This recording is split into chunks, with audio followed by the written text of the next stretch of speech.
Boa noite, irmãos. Graça e paz. Você é um verdadeiro servo de Jesus? Sim? Sim. Vamos fazer um teste bíblico? Se a gente é verdadeiro servo de Jesus, abre comigo lá em Romanos, capítulo 16, versículos 17 a 20. E lá tem um teste. Tem um teste que diz que os verdadeiros servos de Jesus têm um comportamento específico.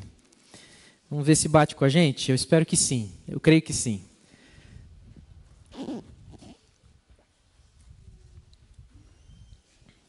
Romanos capítulo 16, o finalzinho do livro de Romanos. Paulo faz algumas recomendações finais na sua carta, sua longa, extensa carta à igreja em Roma.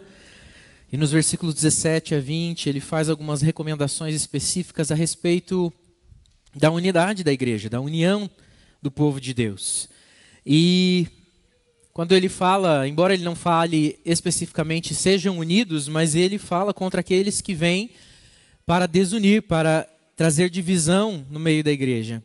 E por isso, olhando para essa palavra nessa noite, o nosso desejo é atender essa chamada que Paulo faz a nós, a unidade da igreja. Vamos ler esse texto, eu peço que você acompanhe com aí a leitura que eu vou fazer em voz alta, dos versículos 17 a 20 do capítulo 16 de Romanos, que diz assim: Irmãos, peço que notem bem aqueles que provocam divisões e escândalos, em desacordo com a doutrina que vocês aprenderam.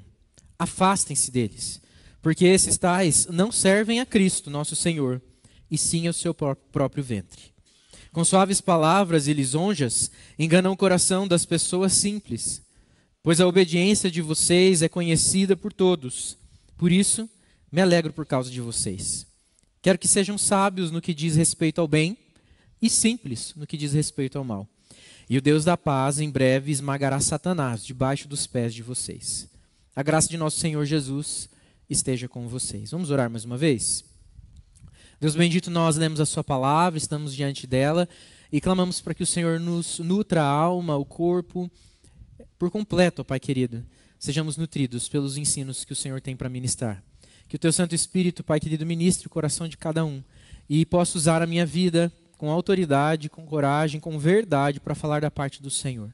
Que sejamos, ó Pai querido, desafiados, encorajados, consolados pela Sua bondosa e poderosa palavra e que saímos daqui prontos à obediência, ó Deus. Em nome de Jesus. Amém. Se você prestou atenção aí na leitura, você já viu onde está o teste. É verdade que um servo de Deus, ele não é só julgado por esse único critério. Mas é claro que aqui o texto deixa para nós um critério de eliminatória. Não é verdade? Aqueles que são servos de Cristo, que servem a Cristo, são aqueles que lutam pela união da igreja, pela unidade do povo de Deus. E o texto fala para nós que aqueles que provocam divisões e escândalo não são servos de Cristo. Quando nós lemos algum tipo de advertência, ela sempre acaba tendo uma função dupla, não é verdade? Quando alguém fala para a gente, cuidado, não vai por aquela rua, é perigoso. É tanto para que nós não sejamos perigosos naquela rua, tanto para que a gente não sofra nenhum perigo. Quando a gente recebe uma advertência sobre um comportamento que a gente deve tomar cuidado, sobre um procedimento, sobre um tipo de pensamento, é tanto para que nós cuidemos com aqueles que podem fazer mal a nós, tanto para que a gente possa tomar cuidado para que a nossa vida não se torne iguais a esses que fazem mal. A advertência de Paulo aqui contra aqueles que causam divisão, facções na igreja, escândalos na igreja, no meio do povo de Deus, é tanto um cuidado para que a gente olhe com advertência para aqueles que são dessa forma, que são dados às divisões, que são dados aos escândalos, mas também para que a gente tome cuidado para não ser aquele que traz divisões e aqueles que causam escândalo no meio do povo de Deus. A unidade, por si só, viver de maneira unida, é desafiador. Não é fácil viver em união, mas como é bom e agradável que os irmãos vivam união, é assim que o Salmo nos fala. E a unidade da igreja, ela acaba tendo um aspecto duplo também, porque ela é tanto uma área muito sensível e muito sólida ao mesmo tempo. Quando eu digo que é sensível, não porque ela é fraca, frágil, fragilizada, impossível de ser alcançada, mas porque ela trata de pessoas, relacionamento de pessoas. E os relacionamentos entre as pessoas, eles são sensíveis, não é verdade? Basta uma palavra, muitas vezes, para fazer de uma situação alegre um momento de grande aborrecimento. Basta uma frase mal colocada para que a gente olhe para aquela pessoa que a gente tanto gostava e comece a desconfiar se ela é alguém de confiança. Basta um momento, uma risada, para as coisas mudarem. E parece que sempre é muito sensível essa unidade entre as pessoas, nos relacionamentos de forma geral, mas mais especificamente para nós aqui hoje, na unidade da igreja. Mas ao mesmo tempo ela é muito sólida, porque a verdadeira unidade da igreja ela não é baseada simplesmente em sentimento ou em situações isoladas, mas ela deve ser construída, pautada em algo muito mais profundo, algo que é realmente sólido. A unidade da igreja ela não pode ser construída a partir daquilo que eu falei em um momento de infelicidade, ou nem mesmo a partir daquilo que eu falei no momento em que eu fui agradável. Porque não é nem aquilo que a gente fala de bom que simplesmente solidifica as relações da igreja, e nem mesmo aquilo que eu falei de maneira mal colocada. Mas a solidez da unidade da igreja ela está firmada justamente naquele que é quem causa a solidez da igreja, que faz a união do corpo de Cristo, que é Jesus. Aquele que nos une, aquele que nos faz um, é quem solidifica. E por essa perspectiva não existe nada de sensível na relação do povo de Deus. Mas é tudo muito sólido, muito consistente. Mas sejamos pé no chão de que as desavenças acontecem. Que situações em que há discussões e dúvidas e quebras de relacionamento acontecem. Se você tem pelo menos 5 anos para jogar aí já um valor alto, um número alto, você já passou por alguma complicação de relacionamento no meio da igreja. Não é verdade? Porque a gente lida com pessoas. E eu não posso nem dizer que o outro foi difícil comigo, porque talvez eu tenha sido muito difícil com ele também. Talvez eu mesmo tenha sido difícil em uma relação e alguém deixou de se portar com mais naturalidade perto de mim, porque eu, sem perceber, fui desagradável. Aqui não é uma tentativa de buscar culpados, mas um olhar para que nós possamos manter a paz e a unidade da igreja. E se vivemos em paz, que essa paz permaneça. E se temos discussões, desavenças, que elas sejam consertadas, porque a unidade da igreja precisa ser preservada. Porque os servos de Deus são aqueles que caminham em unidade, os verdadeiros servos de Deus. O texto, como eu disse, não diz isso diretamente, mas diz de maneira inversa. Ele diz para nós que aqueles que prezam pelas desavenças e escândalos, esses não servem a Cristo. Eu creio que, assim como eu, você também deseja servir a Cristo, fielmente e continuamente. E a gente precisa então atentar para a unidade dos relacionamentos. A unidade dos relacionamentos de amizade, a unidade dos relacionamentos conjugais, ela também sofre desse aspecto duplo de solidez e sensibilidade, justamente porque o dia pode estar maravilhoso e se de repente você fala algo do jeito errado para sua esposa, né, para o seu esposo, para o seu cônjuge, as coisas já não ficam tão bem assim. Se o seu filho te fala de uma maneira que você não gostou, você pode estar cheio de amores por ele, que naquele momento você também já se aborrece. A construção das relações, a forma como elas nascem, crescem e se desenvolvem, fazem total diferença para que a unidade permaneça. Se a gente pensar que uma relação é construída ao longo do tempo e a confiança é adquirida ao longo do tempo, a gente percebe que essa unidade também é forjada ao longo do tempo. Uma amizade que começa, vai se tornando mais próxima, mais íntima, e o conhecimento mútuo, conforme eu vou conhecendo não só uma história daquela pessoa, mas o caráter dela, eu vou tendo mais facilidade de me conectar com ela. Se eu vejo que há interesses parecidos, que há um caráter justo, que há uma pessoa correta, eu tendo a me aproximar e construir uma relação saudável com essa pessoa. A intenção de permanecer também numa relação, porque às vezes a gente cultiva relacionamentos sem intenção de permanecer neles. Não é verdade? Às vezes a gente acaba tratando de maneira superficial porque naquele momento é agradável para nós um relacionamento. Aquele momento parece que aquela pessoa pode fornecer algo para nós, então a gente faz uso daquela relação e às vezes não tem intenção de permanecer em um relacionamento. Mas essa intenção ela é crucial também para que haja verdadeira unidade. Essa construção da unidade é feita ao longo do tempo, mas ela precisa desse alicerce firme. Uma relação, um relacionamento unido precisa de alguns pressupostos muito claros. Primeiro, de que a gente precisa esperar aquilo que pode ser esperado. E muitas vezes a gente forja relacionamentos sem esquecer de com quem nós estamos nos relacionando e quem somos nós nessa relação. E nós somos seres humanos. E os humanos erram. Os humanos falham. Se a gente vai construir, então, uma perspectiva de unidade, a gente não pode esquecer que estamos, sim, nos relacionando com pessoas cristãs dentro da igreja, mas que ainda lutam com o pecado. E os relacionamentos, então, podem vir a ter dificuldades. Porque eu falho, você falha, o irmão que está aí do seu lado falha, e aquele que está alguns bancos para frente de você ou para trás também falha. Até aqueles que não vieram hoje, esses também falham. E aqueles que nem fazem parte da igreja hoje, mas um dia virão a fazer, também falharão. Sabe aquele irmão, aquela irmã que está há anos na igreja, que talvez seja dos fundadores? Eles também falham. E é por isso que a unidade ela não acontece como num passe de mágica ou como simplesmente num conto de fadas, numa ideia fantasiosa de que nós sempre andaremos de mãos unidas, sorrindo uns para os outros como se a gente estivesse numa propaganda.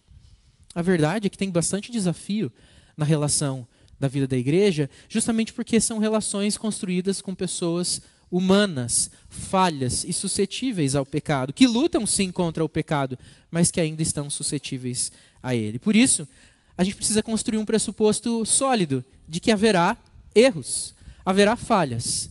Eu posso falhar e você pode falhar. Mas a disposição diante do erro também faz toda a diferença. E esse pressuposto precisa ser bem estabelecido. Qual é a minha disposição e qual tem sido a disposição do meu irmão quando existem essas falhas? É de persistir no erro? É de fazer de conta que não errou? É de achar que o outro precisa engolir porque eu sou humano mesmo, você precisa me aguentar, me tolerar. Eu sou assim, falho mesmo, imperfeito. Ou é uma disposição humilde de reconhecimento do erro e de que entende que pode falhar, mas que precisa pedir perdão. De que pode deslizar, mas que é obrigado, se sente no dever de reconciliar. Esse é um pressuposto que precisa ser construído também para que a gente possa entender o que é uma verdadeira união. Uma intencionalidade é um pressuposto que também precisa ser bem forjado e estabelecido. Se a gente tomar os relacionamentos como descartáveis ou como um pressuposto de que eu não preciso dessas pessoas, eu me relaciono com elas por opção, eu estou muito bem comigo mesmo e com os amigos que eu já construí, em outros círculos inclusive. E acredite, eu já ouvi isso de gente da igreja, que diz, olha pastor, eu não sinto falta das amizades da igreja. Elas são opcionais para mim, eu já tenho bons amigos. E a minha família é muito boa para mim também. E esse é um engano. E aí a gente constrói relacionamentos sem intenção nenhuma, sem intencionalidade alguma. Afinal, se aquele falhar comigo, que vem o próximo. E se falhar comigo, o próximo. E se não sobrar mais ninguém, eu entro naquela igreja, sento no banco, canto os meus louvores, levanto as minhas mãos, fecho os meus olhos, leio o meu versículo, escuto o pastor e tchau, boa semana para vocês, não tenho nada com vocês mais. A unidade da igreja ela precisa ser construída com alguma intencionalidade, ou com toda a intencionalidade possível. Porque ela, justamente por ser desafiadora, se não tiver intenção, ela é totalmente descartável para nós. Ela vai ser perdida muito fácil, ela se esfarela com muita facilidade, porque esses humanos que estão tentando se relacionar vão falhar. É fato. Não tem erro. Aliás, tem erro, né? Não tenha dúvida, vai haver erro. E também, um pressuposto que precisa ser alinhado para construir uma relação é um ponto de convergência. É um lugar em comum. Todo mundo na igreja é igual? Todo mundo tem os mesmos interesses? Todo mundo na igreja tem o mesmo trabalho? Todo mundo gasta o seu tempo de lazer da mesma forma?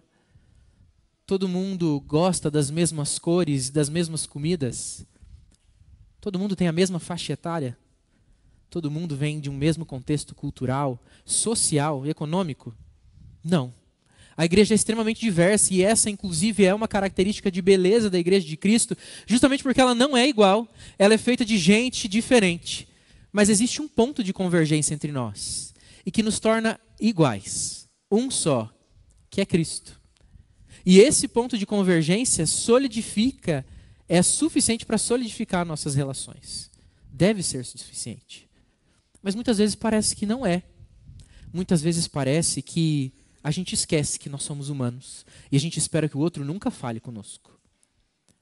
E a gente esquece que a gente também falha com os outros.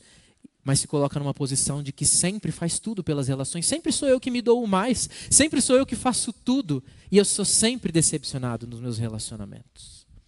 Às vezes a gente parece que esquece que a gente precisa ter uma disposição diante do erro de perdoar, mas também de pedir perdão. Às vezes a gente esquece que é necessário uma intencionalidade profunda, porque quando tem gente, tem imperfeição, tem desafio, mas tem algo extremamente compensador, que é viver em comunidade, em união, em prol do reino de Cristo. Às vezes parece até mesmo que a gente não lembra o porquê que nós chegamos aqui. Que o nosso ponto de convergência não é a nossa sociedade interna, não é os nossos interesses pessoais, nem mesmo a nossa faixa etária, ou sequer as nossas afinidades de gostos, vontades, sonhos, trabalho, mas que é Cristo Jesus. E que Cristo Jesus não muda, o meu gosto muda hoje. E pode ser que eu então encontre um grupo de afinidade aqui, porque hoje eles têm o gosto que eu tenho, mas pode ser que daqui a pouco o meu gosto mude e o meu grupo de afinidade seja esse, ou aquele, ou aquele. Mas Cristo não, Cristo é o mesmo sempre. A lei de Deus não muda, a lei de Deus não falha, ela permanece sempre a mesma, e é por isso que ele é um ponto de convergência essencial. Se a gente se desliga de Cristo, a gente não tem mais por que ficar aqui unido. Vai perder o sentido, e a gente só vai brigar. Mas quando nós estamos ligados com Jesus, a nossa união permanece. E o desejo de permanecer unidos também permanece. O desejo de estar unidos é cultivado no nosso coração pela presença do Espírito Santo. E é por isso que nem sempre a gente vai ter intimidade e afinidade com todos os irmãos, nem sempre a gente vai conhecer as histórias de todos. E quanto mais a igreja cresce, mais a gente vai percebendo isso, não é verdade? Você que é mais velho, que está aqui há mais tempo, um pouquinho, você não tem percebido que tem chegado rostos novos e às vezes dá a impressão que você não consegue nem mesmo acompanhar quem chegou? E ainda assim você pode ser unido com esses novos rostos que estão chegando. Você ainda assim pode ser plenamente um com aqueles que estão chegando. Porque o nosso ponto de convergência é o mesmo, é Cristo Jesus. O que nos une é perfeito, pleno, sólido e não é sensível como o nosso coração e as nossas emoções. Ele sustenta a nossa unidade. 1 Coríntios, capítulo 12, versículos 12 e 13, vai dizer para a gente que nós somos, esse trecho, vai dizer para nós que nós somos um corpo, diversos membros, mas que nós somos unidos por um só Espírito. E é esse Espírito que nos mantém um. E o corpo não é composto de membros iguais, mas de membros distintos, e ainda assim unidos em um só batismo, em um só Espírito, porque um só Senhor comanda esse corpo que é Cristo Jesus. Nunca vai ser absurdo, por causa disso, nós suscitarmos numa união eclesiástica, na reunião do povo de Deus, na união que é baseada em Cristo, na união que é feita pelo Espírito, a própria união por Cristo, para que a unidade permaneça. O que eu quero dizer com isso? É que quando a gente estabelece os relacionamentos e a unidade parece que está fragilizada e pode ser balançada, a gente não deve medir esforços em lembrar o nosso irmão e sermos lembrados pelos nossos irmãos de que a nossa união vem de Cristo Jesus. E por isso a gente precisa olhar para a palavra e saber o que é que a palavra diz para nós a respeito dos problemas que temos vivido. E é por isso que nós precisamos olhar para a palavra e reconhecer que nós precisamos imitar Jesus se nós queremos viver em unidade uns com os outros. Você está percebendo que eu estou falando aqui bastante da unidade da igreja, mas nós somos chamados para sermos unidos uns com os outros e vivermos em paz, em união com todos. E no que depender de vós, tem de paz com todos os homens, é o que diz lá em Romanos 12. Nós devemos viver em paz com todas as pessoas, mas a gente começa aqui, na nossa casa, aqui no meio da comunidade de fé, onde nós temos algo que nos une, para que nós possamos então reproduzir isso constantemente em meio à sociedade. É claro que não depende só de nós, mas naquilo que depender de nós, que nós possamos viver em paz. E que quando houver divergência, quando houver dissensão, quando houver algo que machuca o nosso coração ou que nós machucamos o outro, nós devemos recorrer àquele que é o centro da nossa união, com a sua palavra, com o seu Santo Espírito que vive em nós. Vamos olhar para o texto e ver o que Paulo fala a respeito dessas coisas. E ele começa dizendo para nós: irmãos, notem bem aqueles que provocam divisões e escândalos. E é justamente esse o nosso primeiro ponto. A primeira lição que essa mensagem, que esse texto da palavra nos traz, é que nós devemos notar bem aqueles que provocam divisões. Notar bem é observar mesmo. Deve saltar aos nossos olhos, deve chamar a nossa atenção pessoas que estão extremamente investidas nas discussões e nos escândalos. E tem gente que é assim. Tem gente que gosta de uma boa picuinha. Tem gente que está sempre envolvido em alguma confusão. Tem gente que não mede esforços para ver o circo pegar fogo, mesmo dentro da igreja. Infelizmente. Tem muita gente que às vezes está muito envolvida com as situações de dissensão e está tão dentro daquilo que não percebe o quanto está se nutrindo de escândalos e divisões. Essas pessoas devem chamar a nossa atenção. Essas pessoas devem ser distinguidas entre nós, não porque nós vamos ficar selecionando quem é e quem não é, mas por causa do discernimento que o próprio Espírito de Deus dá para nós e por causa da palavra que diz para nós. Notem bem quem são essas pessoas. A gente não deve fazer vista grossa para aqueles que fazem confusão. Já passa, deixa para lá. É verdade que a gente não deve sair combatendo com tudo, porque senão nós nos tornamos essas pessoas dadas às dissensões. Mas a gente jamais deve fazer vista grossa, fazer de conta que não está acontecendo quando existem discussões no nosso meio. Se a gente sabe de alguma confusão, nós devemos buscar aconselhar na palavra e recorrer ao nosso ponto de convergência, que é Cristo Jesus. Se eu me escandalizo com aquele que vem me corrigir com a palavra, então existe um problema, porque eu estou unido nesse corpo por causa de Cristo. E se a palavra de Cristo não me constrange e não me humilha, então eu devo rever se eu sou realmente um servo de Jesus. Eu devo ser grato àqueles que vêm chamar minha atenção. Eu devo ser grato com aqueles que vêm me fazer lembrar o quanto talvez eu estou envolvido demais em discussões. E devo me atentar o quanto eu preciso lutar não pela divisão, mas pela união do corpo de Cristo. Nós não devemos deixar de alertar aqueles que estão vivendo dessa maneira. Mas cuidado, porque talvez você encontre esse irmão que gosta de uma discussão morando no espelho da sua casa. Talvez você encontre com ele diariamente quando vai escovar os seus dentes e pentear o seu cabelo. E você é capaz de admitir que é você, esse que precisa ser notado como alguém que está investindo demais o seu tempo e a sua energia nas picuinhas, nos milindres e nas dissensões do corpo de Cristo, e não tem sido aquele que luta pela união do corpo? É mais fácil achar alguém fora de nós, mas quando vira para nós mesmos, a gente não gosta de ouvir do outro que dirá que nós iremos então reconhecer, olhando no espelho, que somos nós muitas vezes que estamos investindo nosso tempo para a desunião e para o escândalo. A gente deve observar essas pessoas não como quem faz um filtro de quem eu gosto e quem não gosta. Eu acho que fulano está muito dado às dissensões, pastor, porque tudo que eu falo ele não gosta. Pode ser que ele tenha um gosto diferente do seu mesmo, e tudo bem. Isso nem sempre é fazer divisão na igreja. A riqueza do corpo é justamente na diversidade de gostos, percepções, e graças a Deus por isso, porque senão seríamos todos pé, todos mão, todos olho, mas o corpo tem mão, pé, olho, boca, nariz e todas as partes que são necessárias para um corpo funcionar. Então não seja você melindroso a ponto de olhar e achar que esse note bem que Paulo fala para nós é notar bem a partir da sua perspectiva pessoal. Olha, eu acho que quem não gosta disso que eu gosto são pessoas que estão buscando confusão. Não é. Não é a partir do meu gosto pessoal e nem mesmo das minhas afinidades. Olha, esse grupo aqui anda comigo. Nós estamos sempre em paz, pastor. Esse grupo aqui é o grupo da paz. Mas veja lá aquele grupo de lá. Eles não andam conosco. Inclusive, eles fizeram outro grupo lá. Eu fico imaginando o que está falando no outro grupo, né? Talvez eles estejam falando a mesma coisa. Viu, pastor? Aquele grupo de lá fez um grupo e não anda com a gente também. Essa não é a medida do note bem que Paulo nos dá, a afinidade. Os que eu gosto mais, os que eu gosto menos. E vamos ser honestos, a igreja é um corpo só, mas a gente tem mais afinidade com alguns. Por causa de contexto de idade, de momento de vida.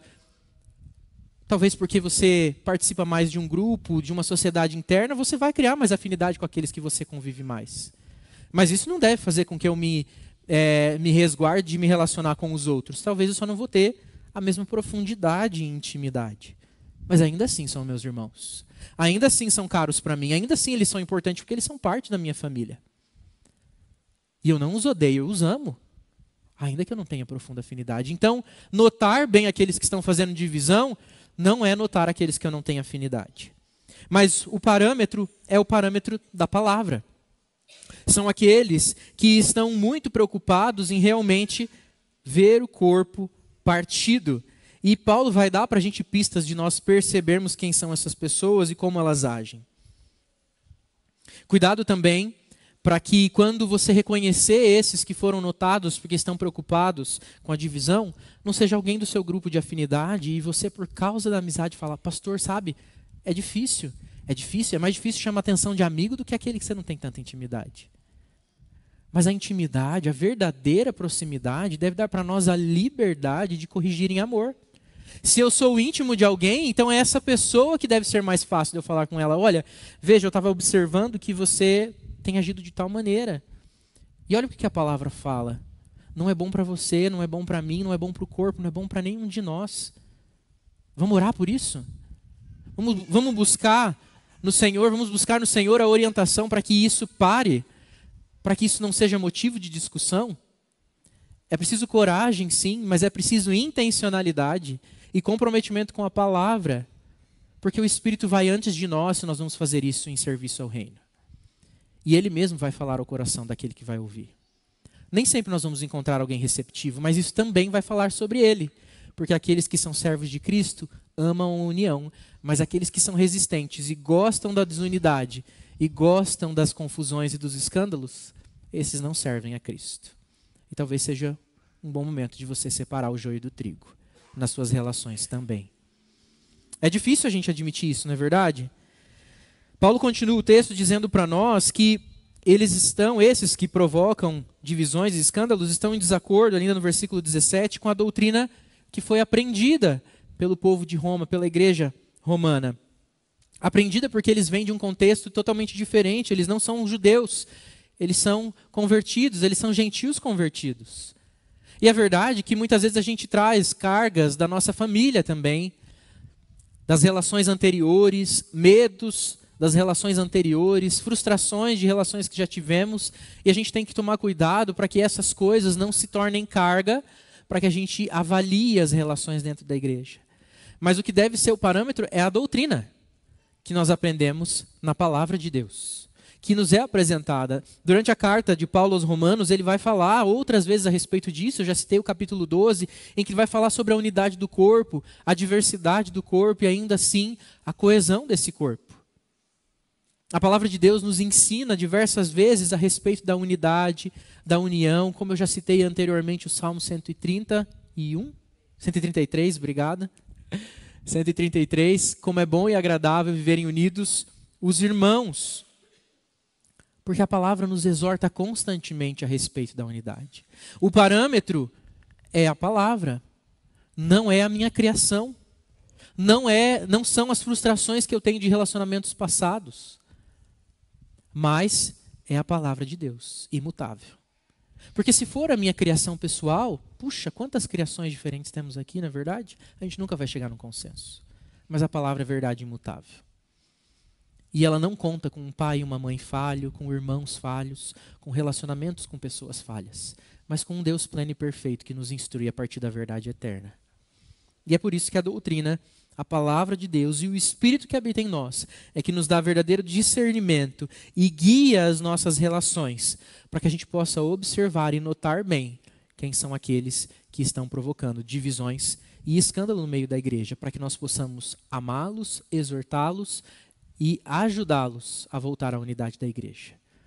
Não para excluí-los, condená-los, mas para orientá-los à verdadeira unidade da igreja. Se eles forem resistentes, então nós colocamos nas mãos do Senhor e vamos para a nossa segunda lição, que é o que Paulo fala para nós.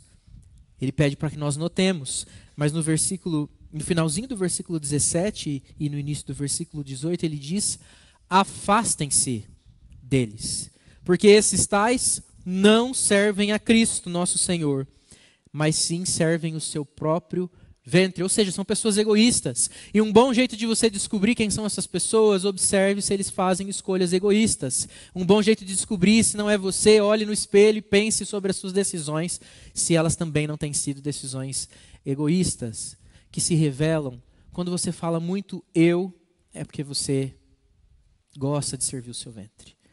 Mas pastor, eu me sinto muito chateado quando fulano faz isso. Eu me sinto muito mal, me feriu, é contra mim que aconteceu.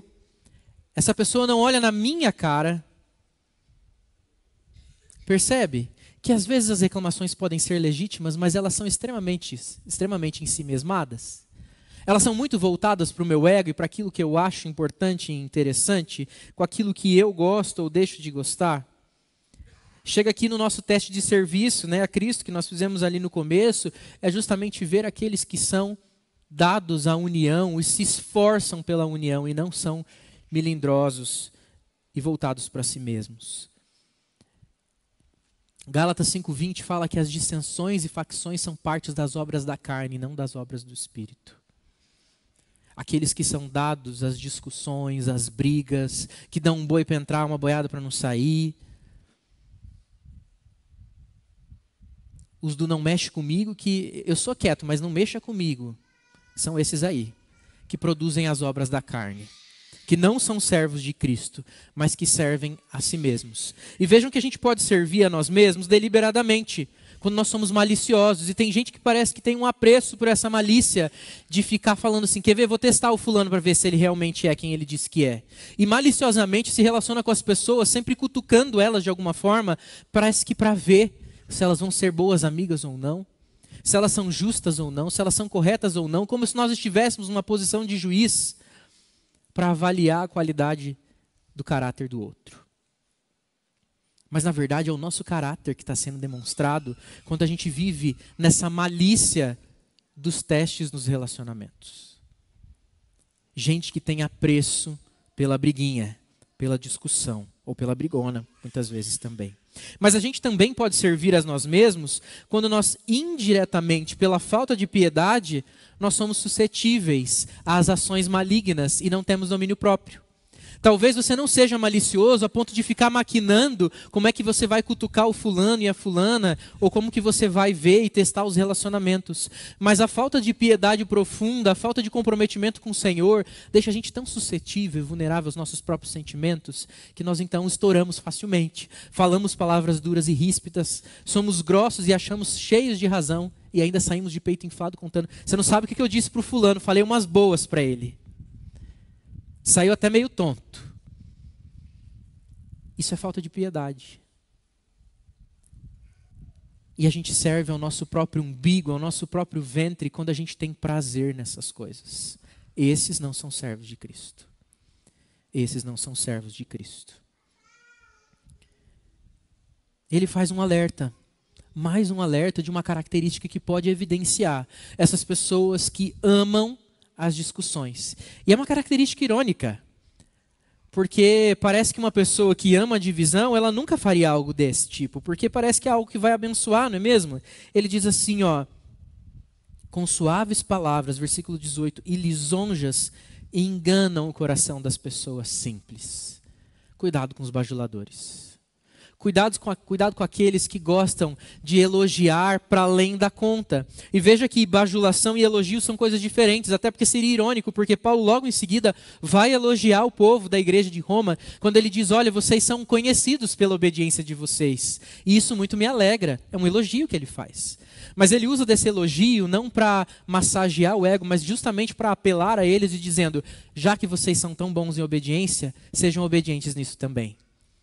E sejam unidos pelo amor de Cristo. Sejam unidos por um só Espírito e lutem pela unidade da igreja. O bajulador, ele só quer afagar o ego. Ele só quer que você se sinta inflado enquanto ele passa a perna nas suas pernas. Ele só quer que você fique inebriado com as belas palavras enquanto ele vai te encurralando e te empurrando para um precipício. O bajulador não tem interesse nenhum em ver você bem. Elogios são importantes, são necessários. Se você já liderou ou lidera alguma equipe, elogie sua equipe. O elogio faz toda a diferença, mas elogie reconhecendo aquilo que é verdadeiro.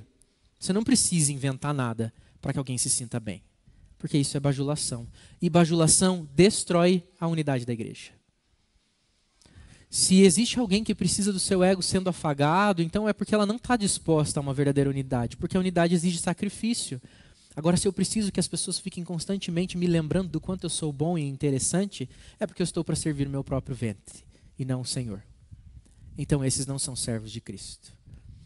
Nem aqueles que bajulam e nem aqueles que amam as bajulações.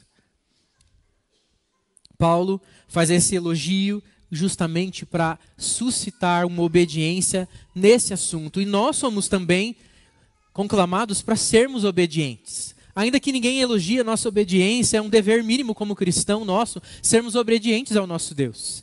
E Ele nos chama a uma obediência para a unidade, que está disposta a cultivar intencionalmente e obedientemente a unidade do corpo de Cristo. E se a confusão chega até nós, ela para em nós, ela não continua na nossa boca. Se as confusões batem à nossa porta, nós não abrimos para que elas sejam bem-vindas, mas nós as paramos ali e mandamos elas de volta de onde elas vieram. Nós lutamos pela unidade da igreja, porque não tem nada mais precioso para o verdadeiro crente do que ver o povo de Deus unido, ainda que diverso, unido no amor de Cristo Jesus. A gente não tem prazer. O servo de Cristo não tem prazer nas divisões. Ele resolve as suas situações com bondade, com amor, mas sobretudo com a doutrina que foi ensinada a cada um de nós. A terceira lição que nós temos aqui pelo texto que nós lemos, ela não é mais um cuidado, um afaste-se, mas é uma ação positiva que nós devemos ter. Paulo diz para a gente no versículo 19 que ele quer que nós sejamos sábios no que diz respeito ao bem e simples no que diz respeito ao mal. Olha só que interessante. Essa palavra simples já apareceu no texto. A palavra simples apareceu no finalzinho do versículo 18, quando ele dizia que pessoas simples eram enganadas pelas bajulações. Mas a palavra no original aqui é distinta, não são a mesma palavra. Essa primeira que aparece no versículo 18 fala de pessoas ingênuas, despreparadas. E essas pessoas também estão pecando. Como eu disse antes, aqueles que bajulam, mas aqueles que amam a bajulação e são enganados pela bajulação, também pecam pela sua ingenuidade.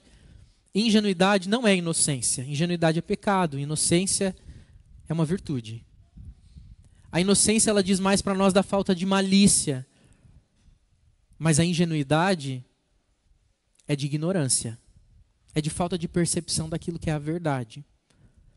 A ingenuidade é falta de profundidade nas coisas, e aí qualquer um nos leva por qualquer vento de doutrina. A gente é convencido por qualquer coisa, porque somos ingênuos. Pessoas excessivamente crédulas são pessoas excessivamente vazias. O simples que Paulo fala no versículo 19, ele tem um outro aspecto. Ele tem um aspecto de pessoas que não são maliciosas, que não têm o mal. Inclusive o sinônimo ali é de pureza. São pessoas puras, sem culpa, sem malícia. E existe um significado interessante para a palavra que ele diz, que ele usa ali para simples, que é sem sofisticação. Nós temos que ser não sofisticados para aquilo que é mal.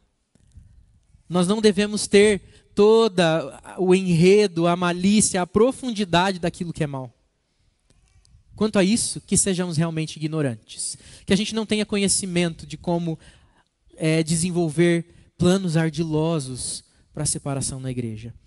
Mas quanto à sabedoria, quanto ao bem, aliás, que nós sejamos sábios, doutos, profundos conhecedores, versados no bem, porque conhecemos a palavra de Deus. O chamado de Paulo é: conheçam a Cristo que nos une e vocês serão sábios. Conheçam a palavra de Cristo, que é a doutrina que vocês têm aprendido para a união, e vocês provarão de paz. Mas quanto àquilo que é mal, que não haja malícia no meio de vocês. Que vocês sejam ignorantes, sem sofisticação para o mal. Que vocês não sejam ardilosos, que não tenham tramas complexas, que não sejam dramáticos contra o mal. Mas que isso passe sem ter lugar no coração de vocês, no meio da igreja de Cristo. Aqueles que são versados no bem buscam a solução como pacificadores e não como astutos vingativos. não como aqueles que querem, na verdade, só fazer a justiça. Fulano me feriu, pois eu vou lá no pastor e ele vai ver o dele. Eu vou expor ele na frente de todo mundo, a mentira que ele contou não vai ficar impune. Esse é um astuto vingativo.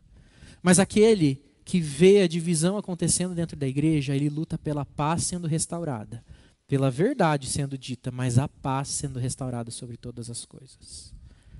E não é por isso, e não é à toa que ele termina o texto dizendo que o Deus da paz vai vencer o inimigo. O Satanás ficará debaixo dos nossos pés, sendo esmagado não por nós, mas pelo próprio Deus. E é por isso que a gente não deve buscar a justiça pelas nossas próprias mãos, quando nós vamos consertar uma dissensão e uma divisão. Mas nós devemos lutar pela paz, porque quem esmaga Satanás é o próprio Deus. Quem vence o mal e o diabo é Deus, porque Ele é o poderoso para fazer isso. Nós somos servos da paz, embaixadores da paz de Cristo. E o Deus da paz sempre estará conosco para nos ajudar a resolver essas questões, porque nós somos sábios para o bem e não sábios para o mal. Nós somos simples demais para o mal. O mal não nos interessa. A vitória sobre o mal sempre pertencerá a Deus. E Ele já venceu o mal de uma vez por todas, porque quando Cristo Jesus entregou a sua vida na cruz, Ele ali derrotou o mal. O pecado foi destruído. E Ele não deve ter mais parte, não deve ter mais lugar no meio do povo de Deus. E é por isso que a união deve ser um esforço contínuo nosso. Porque quando o pecado quiser tomar lugar, nós o repreenderemos com a doutrina que temos aprendido. E o Deus da paz estará conosco. E o Deus da paz esmagará Satanás do nosso meio. E o Deus da paz nos ajudará a manter a união no nosso meio. Ainda que nós sejamos diferentes, ainda que os nossos gostos não batam, ainda que nem sempre tenhamos afinidade com todos, aquilo que nos une é muito maior. O amor de Cristo Jesus, que nos faz não só bons amigos, mas uma família. Filhos de Deus. A família da fé. A mais preciosa família que nós podemos ter. A mais preciosa família que existe na face da terra. Até mesmo mais preciosa que a família de sangue. No que depender de cada um de nós, que nós tenhamos paz com todos os homens. E como Paulo encerra o versículo que está ali projetado, e que a graça de nosso Senhor Jesus esteja com cada um de nós, para que nós possamos fazer essa palavra se cumprir no nosso meio também. Amém? Eu quero convidar você a fechar os seus olhos e nós vamos falar com Deus, orar a Ele e clamar para que o Deus da paz nos faça uma igreja cada vez mais unida em verdadeiro amor, em um verdadeiro comprometimento uns com os outros, mas acima de tudo com Cristo Jesus. Senhor, nós estamos diante de Ti porque lemos a Sua palavra e ela nos incomodou. E ela nos ensinou e ela nos exortou sobre algo extremamente importante. Que nós devemos notar aqueles que são dados às discussões, aos escândalos, às divisões no meio da igreja. Que nós devemos nos afastar deles na medida em que eles são comprometidos com o mal e não querem servir a Cristo. Mas que nós também devemos ser sábios quanto ao bem e simples quanto ao mal. Simples como a pomba e astutos como a serpente, como a Sua palavra nos diz. Para que nós possamos perceber aquilo que é malicioso, aquilo que não vem de Ti, mas que a sã doutrina esteja presente, firmada no nosso coração. Que os mandamentos de Cristo e a presença do Espírito seja constante em nós, viva em nós, para que nós possamos então, pela medida da palavra, da verdade, forjar os nossos relacionamentos em verdadeira unidade. Pai, dá oportunidade para que nós possamos consertar os relacionamentos quebrados, para que nós possamos aprofundar os relacionamentos construídos, para que nós possamos buscar laços com aqueles que se chegarão a nós, para que nós possamos levar para fora da igreja, ainda que outros não creiam na mesma coisa que nós, mas que nós possamos ser testemunhas da verdade da palavra em verdadeira união também com aqueles que estão fora daqui. E que por esse exemplo, como servos de Cristo, nós possamos abençoar a vida de pessoas. E isso abra oportunidade, pela forma como nós nos portamos em prol da união em todo lugar, nos abra oportunidade para pregar o Evangelho da paz. Que o Deus da paz nos ajude, Pai. O Senhor que é o Deus da paz, o Teu Filho que é o príncipe da paz, reine nos nossos corações e nos livre do desejo inflamado e egoísta de buscar o nosso próprio bem. Nos livre, ó Deus, de uma vida vazia e vaga, sem devoção e piedade, que nos deixa suscetíveis à falta do domínio próprio e faz com que nós sejamos aqueles que levam embora a paz e que trazem a confusão. Pai, que essa igreja possa ser uma igreja unida e que a igreja de Cristo espalhada na terra seja unida pelo amor de Cristo Jesus, que sobrepõe todas as coisas. E obrigado a Deus, porque nós não precisamos nos preocupar em fazer justiça com as nossas próprias mãos ou buscar desesperadamente explicações de todas as coisas, porque o Senhor mesmo é quem esmaga Satanás e coloca ele debaixo dos nossos pés. E é por isso que ele não tem espaço no meio da igreja de Cristo para trazer discussão, dissensão e desunidade. Mas que nós possamos provar cada vez mais de unidade verdadeira em Cristo Jesus e profundo afeto uns pelos outros, unidos em um só Espírito, como corpo de Cristo coeso, onde o Senhor Jesus é a cabeça e nós somos membros unidos, bem ligados, dispostos a servir com amor e em paz. Que o Senhor Jesus nos ajude, que o Senhor nos dê também uma semana abençoada, protegida por Ti, que o Senhor nos acompanhe nos nossos desafios e seja a razão da nossa alegria sempre, em nome de Jesus. Amém. Amém. Convido você a se colocar em pé, nós vamos receber a bênção da parte de Deus, depois cantar o Amém Tríplice. Recebamos a bênção da parte do Pai. Que a maravilhosa graça de Cristo Jesus, que o amor de Deus, o nosso Pai, o Deus da paz, que a comunhão e a consolação e a unidade no Espírito Santo seja com cada um de nós e com todo o povo de Deus espalhado por toda a terra, hoje e para todo sempre. Amém.